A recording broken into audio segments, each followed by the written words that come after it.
So, with that, I'd like to introduce General Rich Mills and also his wife, Pat.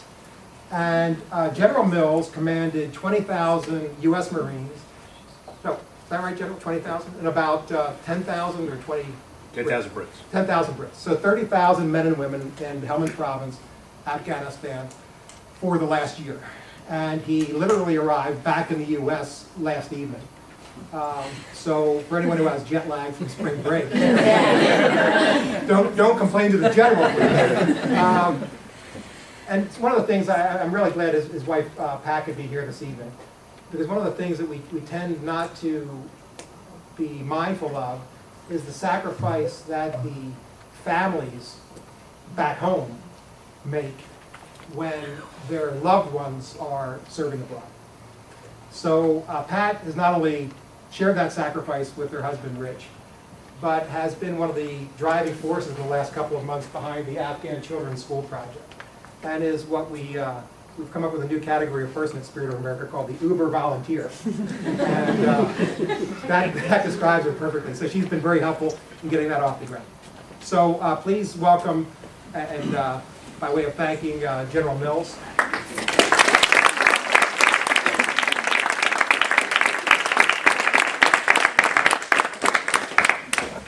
Well, good evening. And just to show you, I didn't waste my entire year in Afghanistan. Assalamu alaikum. And American friends. As Jim said, let me again start off just by saying two things real quick. First of all, I understand you're missing the Lakers-Spurs game, but I understand they're nothing compared to the men and women's basketball team you have here at the school.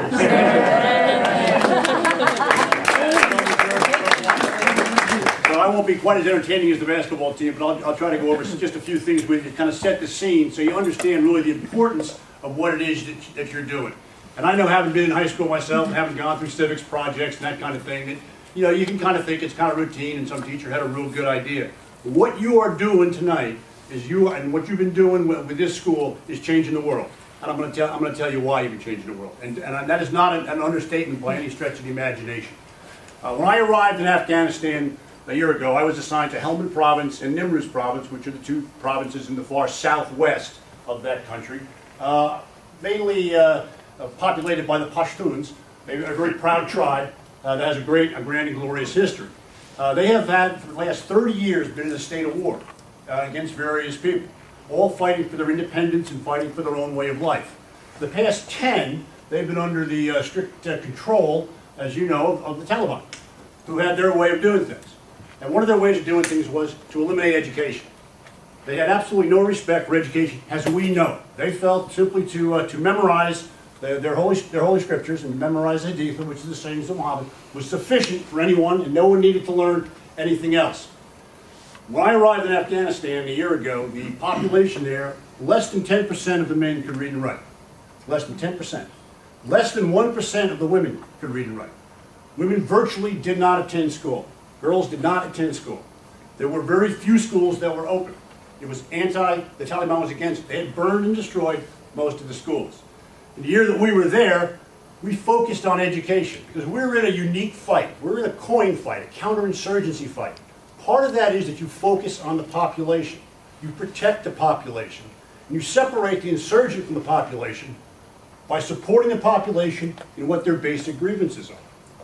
A key element of that was education. There are many other elements, but I'll focus tonight on education. So we focused in many of our efforts on providing education for the Afghan people.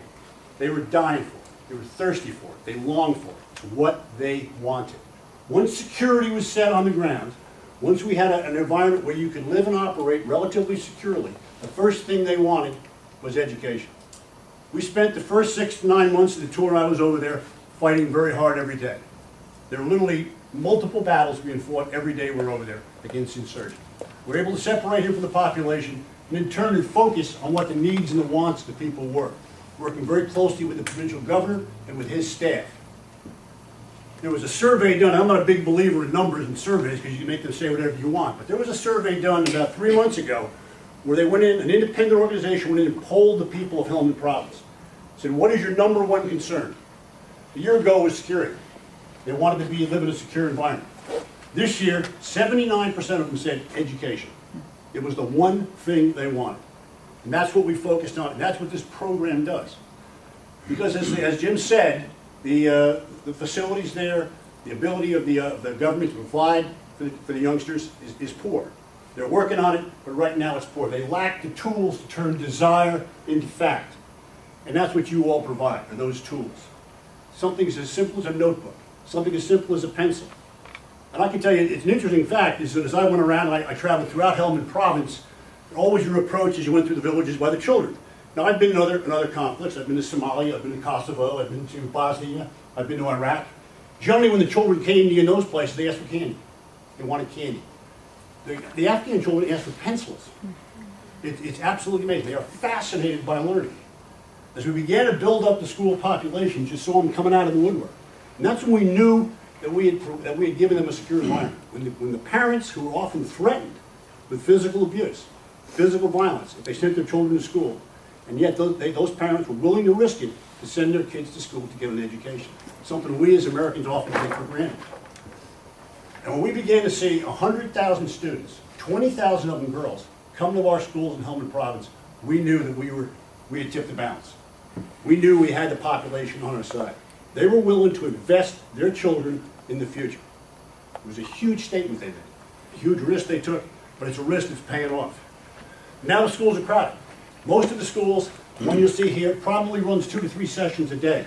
They'll have a morning session, an early afternoon session, and a late afternoon session, because their facilities are only so large to take on a huge student body. The places it's jammed with students. In Garmshire, where this school is located, about 2 months ago, Taliban came in on a Sunday afternoon, Sunday evening, after the police had kind of left for the day. They burned one of the schools, burned it to the ground. We didn't know about it, but the next morning, early, at the front gate of our base, parents came knocking on the door. They asked for tentage. Didn't want anything, but they asked for tents, which we provided to them. They went out to the school grounds next to the still smoldering embers and erected the tents. School was on by 12 o'clock that same day. Absolutely, that's the kind of investment parents want to make. They want their children educated. And an educated population is what we need. It will bring them into the 21st century. It will connect them to the world. They will be better for it. Helmand province is noted for a couple of things. Unfortunately, one of the things it's noted for is poppy growth. About 80% of the world's heroin comes out of Helmand province. It's how Taliban funded himself. It is how the insurgent funds himself today. They grow poppy, they process it into heroin, they then sell it on the streets of LA, New York, London, Paris, wherever they can. We have worked very hard to reduce that, probably cut that poppy production in half. But people don't want to do that. They understand in the Quran that narcotics is verboten. They want to move on to other livelihoods, other ways to make living, other economies. They will do that with education. They will be able to connect. And they are not, although you might say a bit backwards, they are technologically pretty savvy. Everybody you see there has a cell phone. They want to be able to talk to the world. They want to move ideas around between them. Education is going to help them do that. So, you all are a combat multiplier. You are game changers. Because I, as a commander, could not provide much of the way of school supplies. I have legal limitations on what I can do. I have monetary restrictions on what I can do. I can only do so much. We do some, but not enough. The children here thirst for education. They thirst for the tools to have that education. That's what this program provides. Jim was being a little modest. He has in fact, he and his organization have changed the ground over there. They have provided ways for women to make a living with sewing machines. They have provided the ways for men to move from illicit growth of heroin to licit means of making a living. And it has changed the world. And your education, what you all do, will change things over there. I think you'll be fascinated by what you see tonight. I've been to this school. It's a great school. The students here have a great spirit. And I think what other thing I would ask you to look for, as Jim mentioned, was take a look at the students, and what the span of it is. When I went to one of my first schools in a place called MajGen, which you may or may not have heard of, significant battle we had there. Founded a school, I went in, of course, You know, when you're in a general, when you come to school, it's a big deal. All the students are lined up, everybody's buffed up, looking good. They sing a song for you. It's very nice. But I went in this third grade classroom, little tiny kids, and they're all sitting there, and there's the general.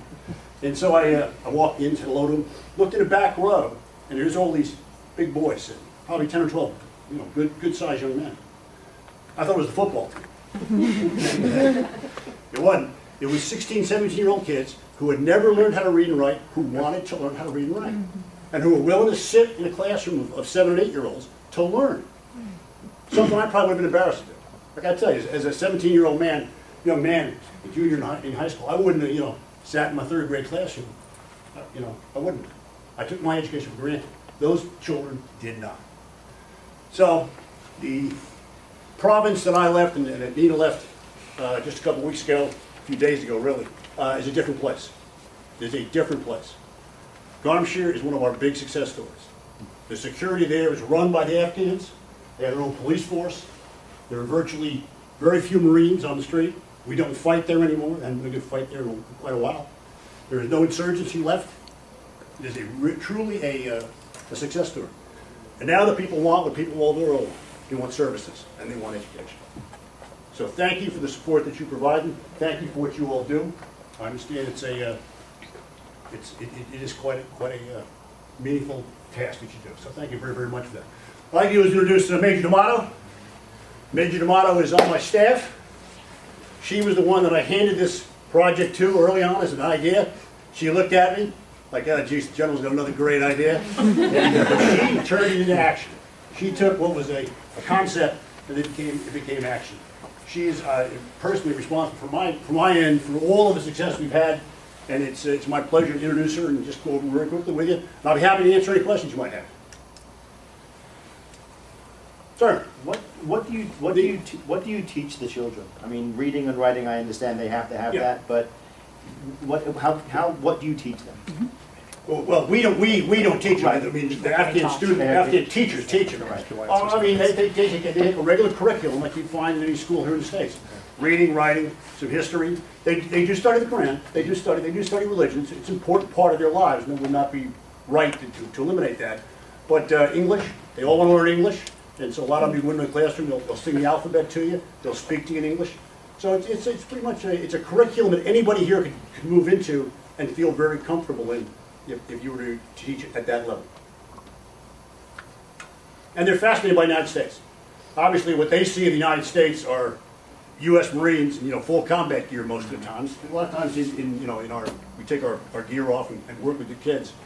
But they are fascinated by what the United States is. They know what the United States is. They know what it is, and they'll talk to you about it, and they'll ask questions about it. One of the things that fascinates them is our women. We have what we call female engagement teams, which were small teams, 4, 5, 6 young Marines, young female Marines, who we would put out in the towns to talk to the females, and they would have a tremendous ability to engage with a part of the population I couldn't talk to, and they would. They're fascinated the male Afghans are fascinated when they see a U.S. Marine take off the gear, and all of a sudden there's long hair, and it's a female. It's a huge win. Okay, if there are no questions, I will turn this over to Major D'Amato.